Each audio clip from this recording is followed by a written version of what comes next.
Haino Bir Bikaram Memorial College Wnglaikha Bolaitoklai Aboni Sago dukhomankha AVBP ni Achukphang Tanmoy Aboni yakulo Sago dukhomanai Twlangjakha Agartala Sakham Nogo Pati munoti Sago dukhomanai Tanmoy Saka Borokni College of Freshers Panda Tongmani hinai Apanda no Rugino Samung Humung Boklaijagai Tongmani Abohai Jorawono Kisasek Senior Student Rok Faye Borok bai Kok Banglai Faimani Koktuma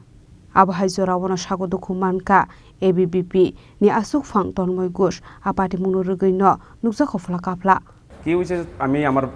বাড়িতে গিয়েছিলাম আমি প্রথম পাঞ্জাবি পরে কলেজে গেছিলাম পাঞ্জাবি পরার পরে বাড়িতে ড্রেস চেঞ্জ করতে গেছিলাম তারপর বাড়ি যখন আইছি তখন কলেজে শুনতাছিলাম কি জানি ঝামেলা হইছিল কি তারা জানে যে জিনিসটা তারপর আমি কলেজ যাওয়ার পর গিয়ে দেখি মানে তোমার প্রোগ্রাম সব বন্ধ তারপর ছাত্রদের সাথে কথা কইতেছিলাম আর কালকে আমাদের ফ্রেশার্স তো এটা নিয়ে ছাত্ররা সবার সাথে কথা কইতেছিলাম তো এর মধ্যে দিয়া আমরা মানে কলেজের এক্স স্টুডেন্ট কিছু তারা আইসেরা মানে কইতাছে যে ভলান্টিয়াররা কেটা সবাই ডাক দিতাম তো সবাই আইছে তারা কি বিএমসি কলেজের তারা মানে প্রাক্তন ছাত্র তারা মদমত্ত অবস্থায় আসলো তারা সবাই মদমত্ত অবস্থায় আসলো তারপর ভলান্টিয়ার সবাই কইতাছে গেড়িতে বাড়িত তো আমি প্রেসিডেন্ট বিএমসি কলেজের এবিপির তো আমি জিজ্ঞেস করছি যে কেরে তারা বাড়িত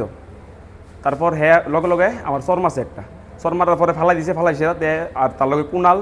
আসলে একটা রোহন একজন আসলো তারা টাইটেল আমি জানি না কোনালের টাইটেল মানে হরিজন আর আদিত্যর টাইটেলও করতে পারি না আদিত্য হয়েছে মেইন মারছে হেরাতে জানি কি একটা দারুণ জিনিস আসলো এই জায়গাটা আমার এই জায়গাটাতে একটা মারছে আর এদিকে মারছে তারা আসলো 5-6 জন আসলো তারপর আমরা সবাই শুনে সেরা আমরা লোক যে সময় আইসে তারা কই জানি গেছে গা তারপর আমরা ডাইরেক্ট তারা গেছিলো থানাত আর আমি ডাইরেক্ট হসপিটালে আইসি আহত আমি হয়েছি আর আমার লগে একজন সৌরভরে এখন সৌরভে আমার একটা বন্ধুই আমরা কার্যকর্তা এবিপি তারে শুনতেছি কলেজটি আটকে রাখছে বলে তারা আমরা যে সময় জিবি আইসি তখন শুনতেছি তারা বলে কলেজটি আটকে রাখছে কলেজটিলা ফারি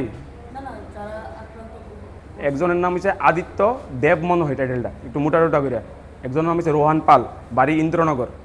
আর আরেকজন হচ্ছে কুনাল হরিজন আরও 2-3 জন আছে তারা আমি চিনতে পারছি না মানে চেয়ার আছে নাম জানি না কিছুক্ষণ আগে সম্ভবত ওই 10:51 তন্ময় ঘোষ নামে একটি ছাত্র এখানে এসছে উনি এমবিবি কলেজের ছাত্র ওনাকে একটি ধারালো অস্ত্র দিয়ে আঘাত করা হয়েছে তো আমরা বিভিন্ন জায়গায় পরীক্ষা নিরীক্ষা করে দেখেছি আঘাত এত বেশি গুরুতর পাইনি কিছু সেলাই করা হয়েছে এবং একটা কোমরে ব্যথা পায় ওনার একটা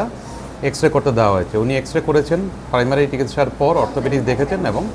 দেখানোর পর বাকি ব্যবস্থা করা হবে এই যে আঘাতটা দেখলেন এটা মানে কিসের মনে হয় এটা আপাতত দৃষ্টিতে কোনো ধারালো অস্ত্র সেটা যা কিছু হতে পারে যার জন্য ভাবে কেটেছে এটা অবস্থা কিরকম অবস্থা এখন তো স্থিতিশীল ছিল কোনো ধরনের খারাপ কিছু পাইনি